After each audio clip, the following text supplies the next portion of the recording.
The 2025 Brazilian Grand Prix just took place, and what a race it was. Let's go through how each driver and team has performed, starting with the worst performers of the main race, ending with the highest scorers of the Grand Prix, starting with Scuderia Ferrari. Double DNF. They are supposed to be fighting for P2 in the constructor standings. Now they are P4, 36 points behind Mercedes. Not too long ago, they were ahead of Mercedes in P2 in the constructor standings, 4 points ahead of Mercedes. And I remember saying at the time that Ferrari, even though they have spots of performances here and there, courtesy to Charles Leclerc's amazing podiums, Mercedes still is an overall better team. And if you have to bet money on who can turn things around in a predictable manner and score points sustainably to come out on top for the battle of P2 in the constructors, it's gotta be Mercedes over Ferrari, because Ferrari are going to, I mean, they have the Ferrari experience, you know what I mean? And this literally happened throughout this entire race. In the Brazilian Grand Prix, where I had such high hopes, especially for Lewis Hamilton, who seems to be in good control of his car now. He is now extracting the maximum performance. It was a pretty fucked up weekend for both of the drivers. So Lewis Hamilton qualifies P13. There's nothing much he could have done. I think he fucked up the lap. Could have done a better job, but with that qualifying lap and the conditions and circumstances that happen in Q2 session, like there was not much he could have done. But when the race began, he actually was competitive. He did make up a couple of positions right at the start. He was competitive. He looked like he was in a good position. He had good experience making those moves. But then after that, he was hit by someone from behind. I don't remember who. Was it Ocon or was it Isaac Hadjar? I don't think it was Isaac Hadjar. Probably Ocon or someone like that. And then he hits Lewis Hamilton, and Lewis, gets some significant amount of damage to the floor. Then, he had the broken front wing. He had, taken an extra pit stop. He started on the hard tires, I think, and then he went on to the mediums. No, he started on the soft tires. Then he went on to the hards because he had the crash and he had all the issues. Then on the hards, it was absolutely horrible, so he went on to the softs. Within the first 10 laps of the Grand Prix, Lewis Hamilton ran every compound. And he was still slipping and sliding all over the racetrack. You could visibly see it, that entering and basically exiting every corner, there was no rear stability. The moment he was putting the power down, the car was just shaking from the rear. And it was a matter of time before another crash could have happened. And he said it on the radio as well. He said to Riccardo Adami that the way the car is behaving, I'm not able to control it. I'm going to, get into a crash. You got to pull me in. He actually hit someone. I think it was Carlos Sainz that he had a contact with or something like that. And then he was given a 5-second penalty. So he served the penalty, retired from the race. Good decision by Ferrari overall at the end to retire him. There was no point in running dead last when you know that you don't even have a fighting chance to even keep up with the Alpines. Esteban Ocon and the Alpine around Lewis Hamilton, like they were fairly competitive compared to him. So there was no point. Then on the other side, we have Charles Leclerc. This was much more disappointing because he did a great job in qualifying, put the car in P3, certainly did not belong there. And then in the race also, he was looking fairly competitive. If you look at Kimi's pace and Lando's pace and compare it with Charles Leclerc, he was fairly competitive. Now the thing is, he has been a little bit fucked over by Kimi Antonelli in some type of way. But at the same time, you have to attribute it to the racing circumstances. So the safety car restart happens. Kimi Antonelli puts a little bit of extra power down, gets wheel spin, doesn't have a good launch. Leclerc and Piastri do. So Leclerc now goes around the outside of Piastri, not Piastri. So Kimi Antonelli is in the middle, who has a poor safety car restart. Like during the restart, he had too much wheel spin. In the inside goes Oscar Piastri. On the outside goes Charles Leclerc, who had a good start. So it looked like Leclerc could get P2 from Kimi Antonelli, because he was on the outside line, which is kind of like the faster, and then Kimi was busy fighting and covering Oscar Piastri, so it looked like Leclerc could finally get P2. But Kimi squeezed Oscar too much. Oscar braked hard, he locked up, and the thing is, even without the lockup, it looked like a crash was imminent because there was not too much space. Without the lockup, maybe Piastri could have turned the car a little bit more towards the left. Maybe a tad bit, maybe a few inches. And in these type of situations, a few inches is a lot. I think a couple of inches Piastri could have done left. It's not entirely Piastri's fault that he locked up and initiated the crash with Kimi Antonelli, which took Leclerc out. But at the same time, it was kind of like 50-50 fault of Antonelli and Piastri, as explained by Charles Leclerc. Charles said this in the post-race interview that it is not entirely Piastri's fault. Kimi was also, putting the squeeze on Piastri a bit too much. Oscar Piastri was fairly alongside Kimi, if you think about it. It's not like he just had the, front axle alongside the rear axle. It was not like that. Piastri was very side by side Kimi Antonelli. So, Kimi did what he did, and Charles Leclerc came out worse. Had a crash, was not his fault at all. And Ferrari double DNF. Now they're 36 points behind Mercedes, and I don't think they're going to catch them, because the next race is Las Vegas, which seems to be a Mercedes track. Then after that, you got Qatar, high-speed circuit. They will be beaten by Red Bull. And then after that, it's Abu Dhabi, so it doesn't really matter what you do in that race. There's only so much gains you can make in the final race of the season, and Abu Dhabi is kind of like a dog shit track when it comes to overtaking. There are a few overtaking zones in Abu Dhabi, but it's not that good of a track. Anyway, we move on. Aston Martin. Now, this was kind of like disappointing because both of the Aston Martins look fairly competitive in the sprint race. Fernando Alonso scored some points. Lance Stroll in the sprint race slightly outside of the points. He was P9. He was beaten by Pierre Gasly. We will talk about him in a second. But the thing is, Aston Martin really had a promising start to the weekend and looked like they will score some decent chunk of points. But unfortunately, it didn't pan out the way. In race, they just simply didn't have the pace. Lance Stroll obviously got unlucky. He got hit by Yuki. Then he had a bunch of other crashes with some other people.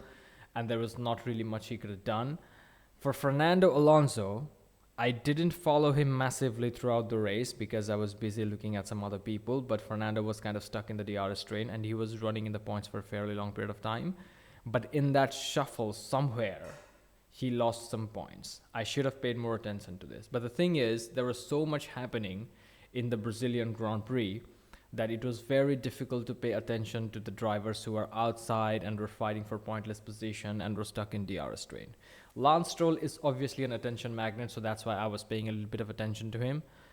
But Fernando Alonso, unless he's saying something on the radio, and now we are even not getting the radio feed from Fernando Alonso because the race director doesn't like his criticism of the broadcast and also of the FIA. So, in terms of Fernando Alonso entertainment, we're also getting screwed over. So there is not much coverage going to Fernando, and that's the biggest takeaway about Aston Martin from the 2025 Brazilian Grand Prix weekend. That's all I'm going to say. Started the weekend strong, looked to have good pace in the sprint race. Fernando was, I think, defending very well against Charles Leclerc in the sprint. And unfortunately, that didn't pan out well in the main Grand Prix. We move on. Williams. So this is another unlucky weekend for these guys. The problem is, and I think the most important thing about Williams that we need to know is that they have a shit livery. I think their livery, like the shittier your livery is, the worse your performance is. You cannot have good performances in a race with a dog shit looking car, and that's the biggest problems that Williams had in the 2025 Brazilian Grand Prix. It looked ugly to me for some reason. I don't know why. Like, I know that some people will be like, oh, this is nostalgic or whatever, if it was historic or some shit, but I think it was, a tribute to one of their sponsors, Gulf, which you can see in the shoulder. But very bad delivery, even poor performance. I think Carlos Sainz had a crash with Lewis Hamilton, and then these guys just caught up in the DRS train and those type of battles. There's not much these guys could have done anyway. When you're starting right outside of the points, even with the DNFs that happened, it's very difficult to battle for decent positions when your car is a little bit draggy. And also, the relative pace of all cars is not that different. You can see throughout the Grand Prix that every car was almost keeping up with every other car, especially the performance of Pierre Gasly in the Alpine. That proved to some degree that the cars were somehow, for some strange, eerie reason, were fairly matched. And in a high-speed circuit like this, where, there are some decent and amazing overtaking opportunities, if you genuinely don't have the car pace advantage, you are not going to be able to make the move. You're not going to be able to defend. And these guys had some good battles. Isaac Hadjar, Liam Lawson, these drivers overtook the Williams. And I think Pierre Gasly also overtook one of the Williams at a certain point, if I'm not wrong. So in some regard, these guys had some good performances. But again, like I said, on a track like Brazil, where there are amazing overtaking opportunities and racing situations where things can happen, if you don't really have the pace advantage, if you don't have a fast race car, you won't be able to keep anyone behind. I mean, they are just going to sail right past you. So it is what it is. It's just a bad weekend for these guys. But they're comfortably P5 in the constructor standing, so I don't think it matters that much for them. For the remaining 3 Grand Prix, I think they just need to score a couple of points here and there, and they're gonna be fine. It's not like it's going to make a huge change in their situation in the constructors' standpoint. We move on. Alpine. Now, this was very amazing to see because Pierre Gasly scored a point in the Grand Prix, scored a point in the sprint race. This is such a good weekend, considering these guys don't have any upgrades until 2026. Flavio Briatore admitted that it was a fault to not upgrade the Alpine car at all for the 2025 season because they were dead lost in the constructor standings anyway. But it seems like Pierre Gasly is extracting every bit of performance, and even if there's a half a chance of scoring a point, he scores a point. He's the Max Verstappen of Alpine. Because Max Verstappen, if there's a half a chance of a race win, he wins the race, he sets the fastest lap, leads every lap, gets a Grand Chelem. Pierre Gasly, if he has half a chance of scoring a point, he puts the car in the Q3, scores some amazing points, and does some great defensive maneuvers and good moves. In sprint, he defended, he was attacking Lance Stroll well, and he, got ahead of him, and later in the sprint, he was defending from Lance. In the main Grand Prix also, he was under pressure from, I think, the Williams behind him. I think Alexander Albon was behind him. And then throughout the race, he was also battling with, I think, the Isaac Hadjar and Liam Lawson, the V-Carbs. And if I'm not wrong, Oliver Behrman at one point. So, again, Pierre Gasly, with a car that seriously needs some upgrades 10 races ago, he is still out there fighting with cars who had brought upgrades through the season, have been improving through the season, and faster race cars in theory. So massive, massive credit to him. It's a shame that he is wasting the best years of his life, the peak of his career, in a dogshit team. And I genuinely don't believe Alpine are going to turn things around in any type of way in 2026. Briatore said that if you start from like P6, P7, then you have a sniff at the podium. Like, what the fuck are you talking about, man? Anyway, sad for Pierre Gasly because this is his amazing peak performance. These are the best years of his life. He is best in terms of physically and mentally and all this type of things. But he just needs to go to a better team. Then we got Franco Colapinto, nothing much to say about him. The only good thing that we can say about Franco is that he finished the race in one piece. Last year in the Brazilian Grand Prix, he broke the shit out of the car twice, maybe 3 times. I think he broke the car in the qualifying session, and then also he destroyed the car in the main race. This time, there were a couple of hairy moments here and there, but he somehow held his own and brought the car home in one piece. We move on. Sauber. The first thing I want to say is Gabriel Bortoleto needs to stop getting overexcited that it is his home Grand Prix. Now, I absolutely understand and admire the emotion. I understand the excitement. I understand that, you grew up around Interlagos. The circuit is phenomenal. Your idol grew up racing around him. Ayrton Senna's victory in Brazil is one of the iconic moments in Formula One history. He is now en route to become the next Brazilian champion because he is a very fast racing driver, especially in qualifying and also in maintaining his race pace, executing the race. He's getting better and better. I get all of that, but I think the too much excitement, too much feeling the emotion and immersing himself in the Brazilian Grand Prix experience has bit Gabriel Bortoleto in the ass. I think he just lost his focus. He was trying to make that move around the outside of Lance Stroll. That's another crash that Lance Stroll has. So he was trying to go around the outside of Lance Stroll, and there was no gap. It was completely his fault, and he misjudged it. He turned in a little bit too early. If he turned in slightly a fraction of seconds late, then I don't think he would have crashed. But Gabriel turned in a bit too early. His front wing hit the rear left of Lance Stroll. He spun around, hit the barriers. There was nothing he could have done. Suspension damage, game over.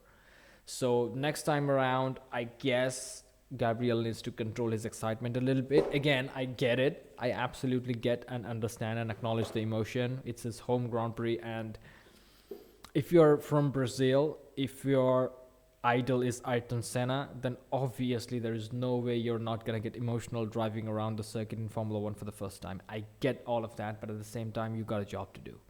You cannot just, focus too much on the exterior things when you have a battle for P6 going on for the constructors. On the other side, Nico Hülkenberg, great race. First Q3 appearance, I think, in 2025 F1 season. Scored a couple of points. Great race execution from him. I think he got a little bit unlucky in the sprint race. Both of the Saubers got unlucky in the sprint race. So Nico Hülkenberg slipped through the water. He had the front wing damage, managed to continue, finished way outside of the points.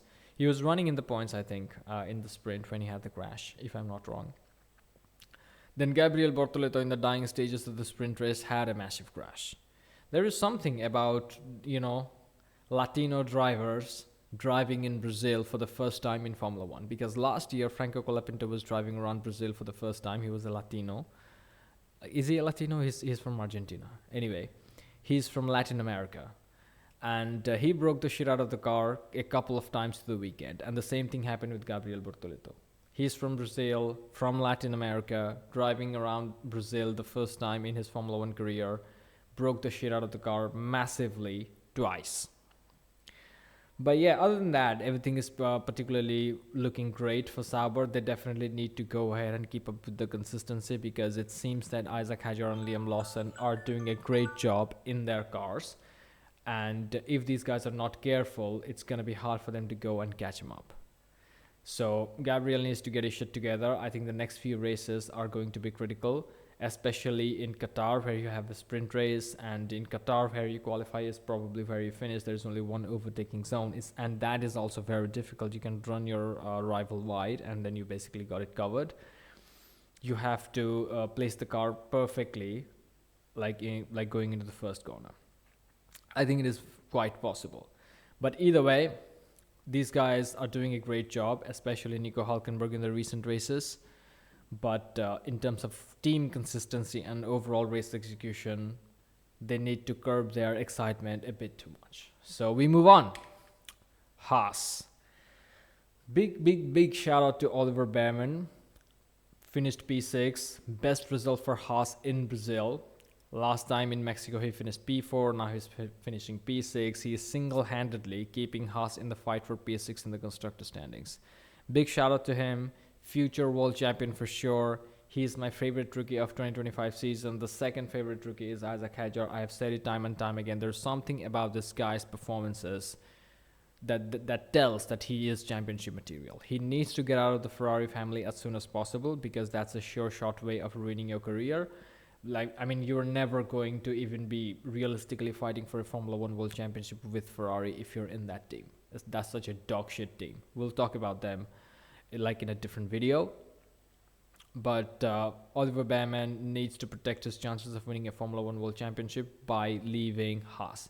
The kinds of performances that he's putting it from the Haas, which is supposed to be in the back side of the midfield, beating the shit out of Esteban Ocon in terms of qualifying performance, and also these days race-based execution. Such a phenomenal performance this guy has.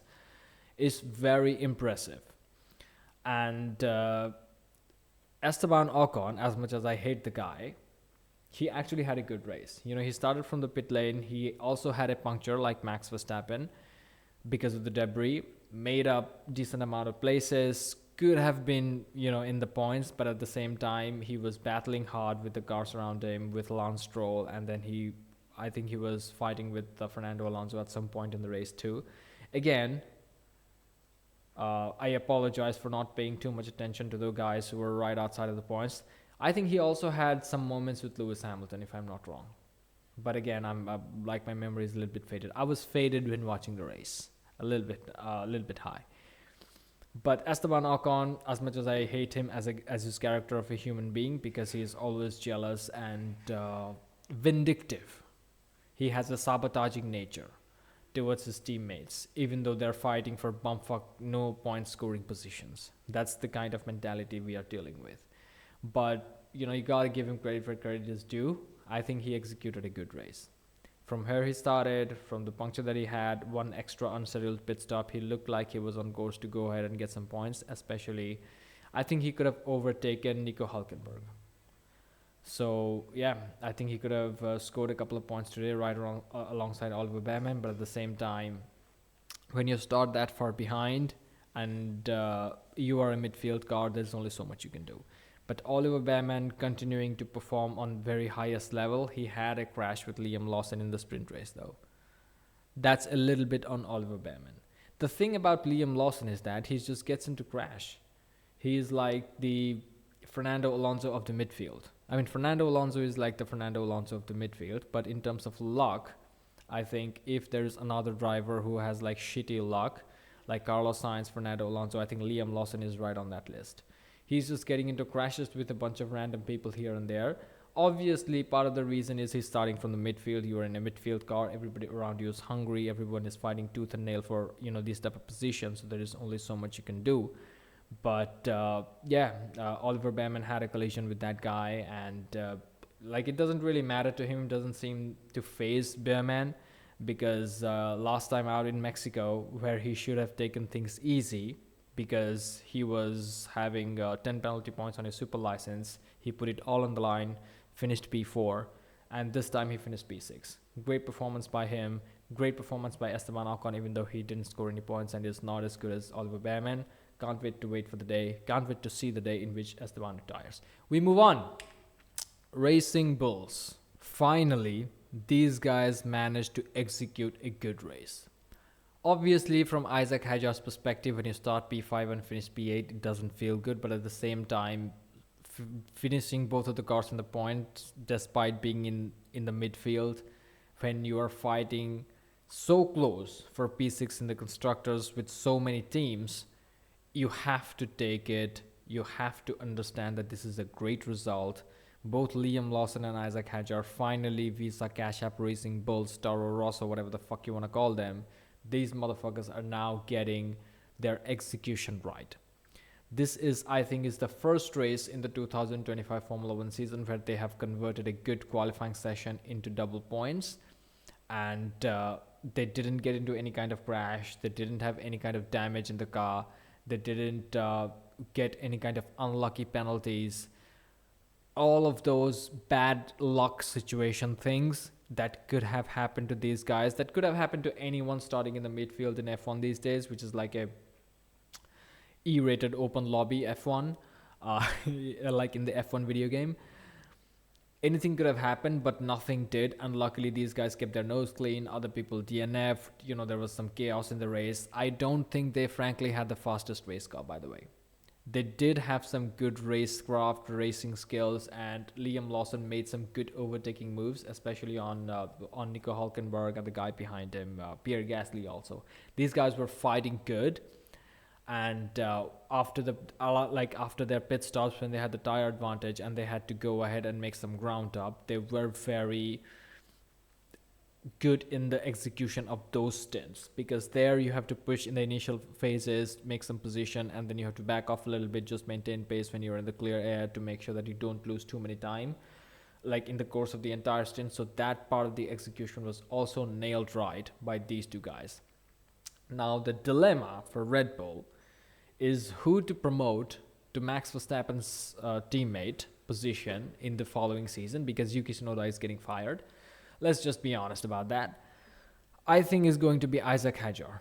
Just if you look at his qualifying performance and how he manages to put the car in good position in qualifying, he fucks up in the race. That could be Isaac Hadjar, but on the other side, Liam Lawson, if you look at his racecraft, it's not that bad. His race execution, I would say, is Liam's greatest strength, and seems like in the last few Grand Prix at least, he is seeming to get some hold on his qualifying pace. What I'm seeing or judging, or I would say gleaning from the performances of these two drivers, is that Isaac Hadjar is more qualifying oriented, because 2025 the grid is too close. He is like, if I maximize qualifying, I'm going to get some good results, and he's not wrong on that regard. But on the other side, Liam Lawson is like, the race is always longer, so I would prioritize a setup that leans more towards good racing performance. So I guess that's why there is a discrepancy. Obviously, I'm just speculating. But again, it's going to be a tough decision for Red Bull to see who to promote. I think it's time to give Isaac Hadjar a spin, like in the second Red Bull seat, because Yuki Tsunoda is on his way out. He should probably become a streamer or something. But in place of Isaac Hadjar, we will have the guy from the junior series, what's his name? Arvid Lindblad. He can come in and become Liam Lawson's next teammate, see what he can do, crash into some people, and give us some good entertainment. We move on. Verstappen.com Racing. So, the first thing is, Yuki Tsunoda deserves to get fired. Let's just get that conversation out of the way. He was supposed to know about his future in Formula 1 around the Mexico Grand Prix weekend. Red Bull has said it. Helmut Marko has said it a long, long time ago. From mid-season, I think they said that we will make a decision after Mexico. Mexico City Grand Prix came and went. They didn't make any kind of announcement. My guess is that they don't want Yuki Tsunoda to get too depressed. If you get the news that, hey, Yuki, you're fired, then obviously Yuki's mentality is not going to be here. He's going to be disappointed. He's going to be sad. And he won't be able to help Max in any type of way. But right now, with the delusion that there is a possibility his contract with Red Bull will get 1 year extension, he's at least trying to get the maximum performance out of the Red Bull car, RB21, and he's trying his best to give good feedback to the engineers, which will inadvertently, in some type of way, help Max Verstappen go faster. So, with all of that being said, Yuki Tsunoda finished dead last. It's like his performance from the 2025 Austrian Grand Prix and 2025 Silverstone Grand Prix. Those are the two races in which Yuki Tsunoda finished dead last with a 10-second penalty.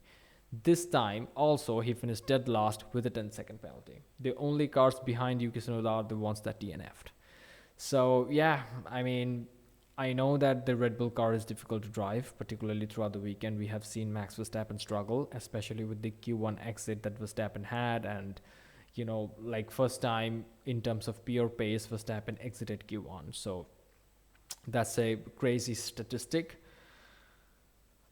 So in that condition also, we have to understand that the car is bad, but it's not that bad. You should have at least overtaken some people.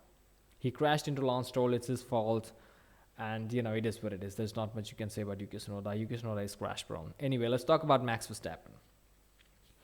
Now, he is 49 points behind Lando Norris in the championship standings. It's probably not going to happen. We are probably not going to win our 5th consecutive world title together. It's unfortunate. It's sad. But then again, at the same time, these type of performances give me hope. Because Brazilian Grand Prix, based on how it was going, how Saturday went, entirely, not just the qualifying session, but also the sprint race, it looked like it was going to be a bad weekend for Max. But it wasn't. On a bad weekend where he's starting from pit lane, he finished on the podium and looked like he was challenging for P2. Kimi Antonelli held his own, and by the time Verstappen was on the back of Antonelli, his tires were pretty much shot. He started, he had the fresh set of soft tires. Fortunately, because of the Q1 exit, he had fresh set of soft tires left, so he put those on, pushed as much as possible. But I think by the time he reached behind Kimi Antonelli, his pace was not as much because he pushed too much. Now, on a bad day, if you start from the pit lane and you finish P3, then on a good day, you dominate, right? You get a Grand Chelem. And these type of performances give me a glimmer of hope. But now, obviously, there's no glimmer of hope because he's 49 points behind, which is practically 2 race wins. And with 3 Grand Prix to go, it's impossible. Let's be honest. And miracles, I mean, today's race was miraculous in its own way, in the sense that Verstappen did some good damage limitation. He could have lost a lot of points to Norris. He only lost 10. And also, he gained points on Piastri, both in the sprint and the main race. So, Verstappen closing up to Piastri, and now he is losing some points to Max Verstappen. Overall, 49 points gap is not too good. We are not going to win the fifth world title, but at the same time, these type of performances that show why Verstappen is the most feared man on the grid.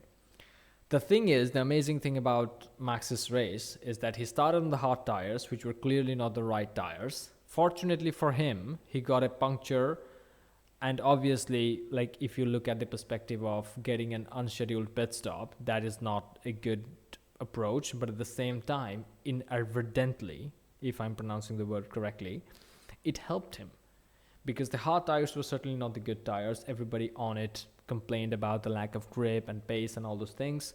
So it's kind of good in some type of way that he got rid of those tires, put on the mediums, and went on to put in some good performances. He was competitive on the mediums, made some good overtakes.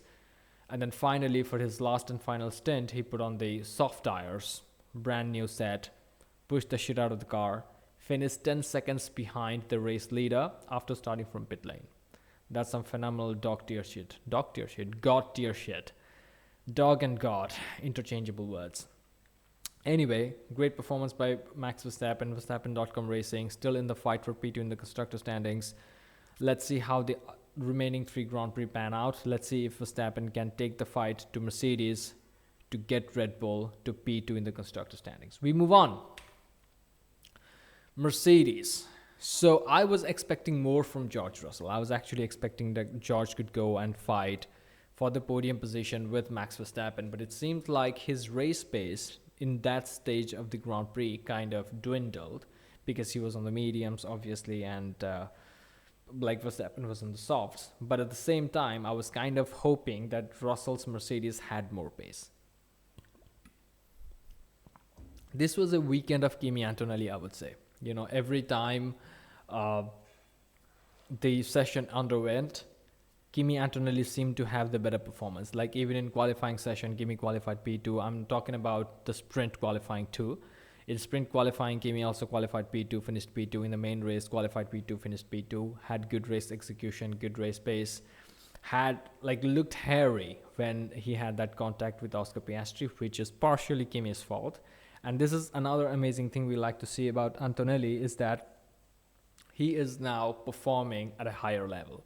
He is now putting it all on the line, you know, shoving people off, standing his ground, doing all this type of things, knowing how to defend properly by running your opponent off the curb. And Toto Wolff made a great decision in extending his contract for the future, and he is going to be the future. If in next season Kimi Antonelli consistently beats the shit out of George Russell, then George Russell is out. I don't know if Mercedes is going to fight for the world title in the next season, or if they come up with a fast enough car. But at the same time, George Russell needs to beat Andrea Kimi Antonelli next season. He needs to beat him, because looks like right now Kimi Antonelli on certain racetracks, he is showing flashes of great performance, and he certainly has the potential to beat George Russell over the course of a season. Now, if he converts that next year, then it's going to be a bad look for George. And all of the leverage that he had on Toto, supposedly had on Toto and all this, that will all vanish if a guy with 1 year of experience is keeping up with you and is occasionally beating the shit out of you. So again, and also Kimi doesn't need to beat George Russell decisively over huge margins. Just keep up with him. Just be within 1 or 2 points within him in every race. Beat him occasionally here and there. Put in some good qualifying laps and you will be there. All of the leverage that George supposedly has will go away. For the remaining 3 Grand Prix, their top priority should be retaining and protecting their P2 position in the constructor standings, which I think they can do fairly easily. Ferrari will trip over each other. They will, they had a double DNF in Brazil, so, these type of weekends are common in the Ferrari camp. So Ferrari, that's not even a problem. Then you have Red Bull. The only problem with Red Bull is Max Verstappen winning races, which I'm not sure is going to happen that often anymore. The Brazilian Grand Prix showed us that they have a faster race car when they start from the pit lane and make some huge setup changes overnight in park friendly conditions. This somehow were quite competitive. But I think they will be competitive in Qatar as well because it's a high-speed circuit, particularly the last sector. But then again, at the same time, I don't think single-handedly just Max Verstappen alone can close the gap to Mercedes in P2 in constructors and overtake them. So right now, in that regard, these guys are sorted. They just need to consistently score some points and bring the car home. We move on. The McLaren boys. So first we will talk about Lando Norris because a great performance by him throughout the weekend. So what Max Verstappen achieved in the United States Grand Prix weekend, Lando Norris did it in the Brazilian Grand Prix weekend. Sprint pole, sprint win, qualifying pole for the main race, and Grand Prix victory. The problem that I would say that happened with Lando is that he was not fast enough. He was not eking out the lap times the way he could have and should have. And the fact that if Verstappen finishes 10 seconds behind you after starting from the pit lane on a track like Brazil, it's bad news. It's still bad news. Now, I know that even if Verstappen wins the next 3 races, Norris comes P2 in the next 3 races, like there is no way Verstappen is going to win, and Norris almost has the championship in the bag. He is now 24 points ahead of Oscar Piastri, 49 points ahead of Max Verstappen. So Lando is, sitting in a very good position. He's 1 race win ahead of Piastri, 2 race wins ahead of Verstappen. I think he's going to get it. 3 Grand Prix left to go. But then again, so far how the championship has been swinging, because at one point we were thinking it was Oscar Piastri's championship to lose. Now it's Lando's championship to lose. And we will see when the checkered flag falls in Abu Dhabi who comes out on top. But I would 100% say that Lando Norris is performing at the highest level that he has ever been. He's just zeroed in. I think he took Lewis Hamilton's advice of blocking the positives and the negatives from the outside and just focusing on yourself to maximize your performance, and it's all showing. The performance in Mexico, the performance in the entire Brazilian Grand Prix weekend, even though his car was not quick enough compared to the Red Bull of Max Verstappen in the race trim, he still executed everything perfectly. So big shout out and credit to him. Now it's his championship to lose. Speaking of Oscar Piastri, now there are certain aspects of the race that became unlucky for him, but I genuinely don't think that it is. Because first, in the sprint race, you know that the track just was damp a few hours ago. It was raining a few hours ago. Obviously, in the curb, there is going to be water and there is going to be low grip. You have to be ultra focused when putting in those laps. You cannot tip the wheel in the curb and run wide and risk a crash. So in a sense, when people say that the crash and sprint for Piastri was unlucky, I don't think it was that unlucky if you think about it. That's the first thing. The second thing is, in the Grand Prix, you started P4, okay, the qualifying lap was subpar. If your teammate is starting from pole, you have to at least gun for, if you at least have to go for the front row. But anyway, you got beaten by a Mercedes and a Ferrari, which are not as fast as you, which means that Piastri right now is, the inexperience is showing either way. He is not managing to extract the maximum pace from in the qualifying trim. And he didn't even have a good race start. In the race start, he also was very bad in terms of making some ground. I thought he was going to make at least 1 overtake around the outside of Charles Leclerc, because Kimi Antonelli had a good launch. And Kimi kind of, went towards the left to try to cover Charles. So it was a little bit opportunistic for Piastri, if I'm not wrong.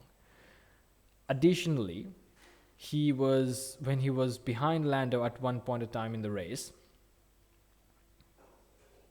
he lost a lot of time to Lando. Lando was 0.3 of a second faster than Piastri per lap. And if you look at the gap between Piastri and Lando at that stage of the race, Lando was consistently pulling away, which is bad if you think about it. And Oscar, if you want to win the world championship, you at least have to remain close. You cannot lose that much time. So it started with 1.5 seconds or something like that of a gap, and then the gap increased to 8 seconds. So that was disappointing for Piastri. And then after the pit stops and the penalty and all those things, he was behind and Kimi Antonelli went up ahead. So it was just overall a bad showing from Oscar Piastri. And then obviously the Papaya boys fucked him over in the pit stop strategy. His strategy was not good. He just got stuck in traffic in DRS train for far too long. And when you are behind guys who are competitive fighters, like Max Verstappen, like Kimi Antonelli, like those type of dudes, you are not going to make that much of progress, because these guys are going to fight tooth and nail. So yeah, that was race done by Oscar Piastri. He just needs to go and find more performance. People can go and give excuses for Piastri that he got unlucky here, he got unlucky there, but at the same time, you have to acknowledge that Piastri has not been as fast as Lando in qualifying and definitely not as fast as Lando Norris in the race. His race pace is fucking horrible.